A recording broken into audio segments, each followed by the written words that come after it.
Welcome everybody to this Google Classroom how-to. Alright, first things first, let's go ahead and go to our Google Classroom. So click on that waffle and then the Google Classroom app. Once we click on the Google Classroom app, we want to be able to choose the class we are going to. Mine is 9th period video demonstration class. Alright, our teacher has uploaded our lesson plans for the day and the assignments. So I'm going to quickly read through these lesson plans and then I'm going to start working on my first assignment. I have my own personal Google Doc assigned to me from the teacher.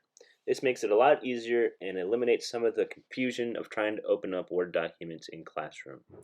Hopefully every teacher will now use Google Docs because it is more friendly to the platform. I am able to type on Google Docs at any time. It's just like a Word document online. It's very friendly, it's very easy to use, and very flexible.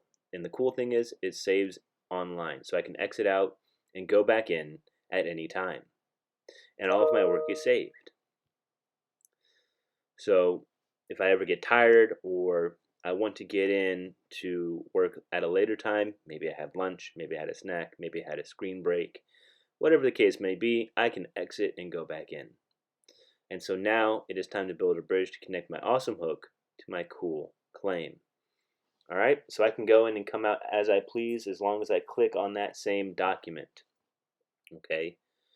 Now, going through some of the features here, highlighting is the same.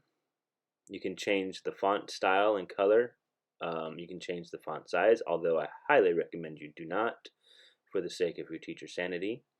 If I would like to highlight to make my answer stand out, or I'm trying to highlight information from an article, I just click on the highlighter button and choose my user-friendly color. Line spacing is the same. Paragraph formatting is the same as a Word document. And basically any other function that you want to use is the same. The only thing that's a little tricky are inverted indents, but we're not there yet. Now, say you don't like Google Docs and you want to download this form into a Word document, you can do that. Google Docs is very flexible with the types of formats that you can use. You can even turn it into a PDF document if you're feeling fancy. But we're going to go ahead and download this into a Word document, and it populates there down at the bottom. And I'm going to click, and wow, all of my work is right there. So everything I was working on online has been downloaded into this Word document. The only difference is that this does not save online. This you will have to save separate in case of emergency, Wi-Fi bandwidth use, house fire. You can name the emergency. Coronavirus maybe takes over and crashes your computer. So make sure you are taking care of it. Now, if that happens, we can go to our version history. So a cool thing about Google is that every time you're on it, it saves the latest version. Okay, so I have my first version from this morning when I logged on, and I can restore that version if that's the version I want, or I have my latest version, which I'm currently working on. So once I exit out, it'll save the latest version I have online. So a lot of cool things there. Alright, so I'm done working on it. I'm ready to turn in, but you know what? I just want to double check. So I can make a private comment to my teacher, and usually on the days that it's our day, we'll respond much quicker. But knowing us teachers, at least for language arts, we're always near our phones and our computers, so we might be able to respond a little bit more quickly. So I'm typing as a middle schooler would type.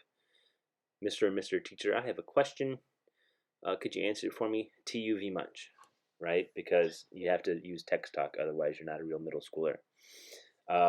And so TUV much stands for thank you very much, and I'll clarify that for my teacher because, teachers were old and don't know how to read. So private comments are great. I know that week 1, it was useful for getting students information. I think they did a great job with using it, and I highly recommend this along with email to get clear verification for whatever you're asking. Alright, so now I'm all done. I'm clear. I figured out my question. I'm going to turn it in. But uh-oh, I did the wrong thing. However, will I work on it again? Luckily, Google thought ahead. There's an unsubmit button, so I can unsubmit my work, and it's like I never turned it in. So I can go back and I can work on my latest version and make sure that all the information I want is there. Oh, thank goodness, I can work on this doc.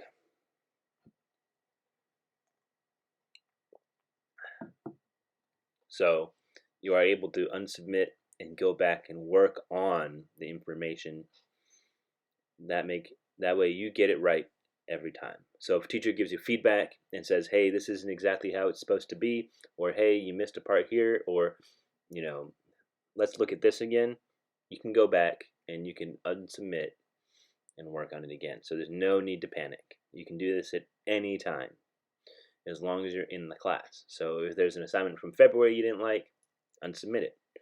Well, don't, because we need it. All right, well, that's how we will turn in our work via Google Classroom from now on to make it a little bit more streamlined, so that way everybody has access to it.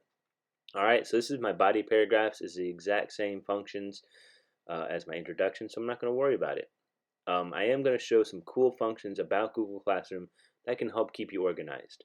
The classwork folder, for one, is usually separated into topics based on the unit. My personal Google Classroom that your students will be working on has it divided up by subject. Now, let's check out the Google Calendar. This is just a tool. You might have an agenda at home, or you might use your iOS calendar. This is just a tool that teachers and students can use if they want to. Okay, I love the Google Calendar. I use the Google Calendar app because I do have it connected to everything else I use that's Google. So it's pretty cool. Now, say that you're not sure where all of your work is saved.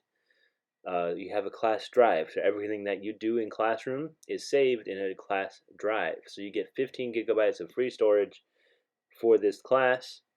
It's like basically having an online USB drive, or basically like your own iCloud. So there's a lot of different things you can do. You can upload files, folders, and or different programs through Google. It basically functions the same way as Microsoft Online or Office 365. It's just the Google version of it. So these are all the cool versions of Google. And say if you have questions for someone and your teacher isn't responding fast enough, you can go to the People tab and look at your classmates, and you can text them, email them, send a carrier pigeon. But if you have any questions, please reach out.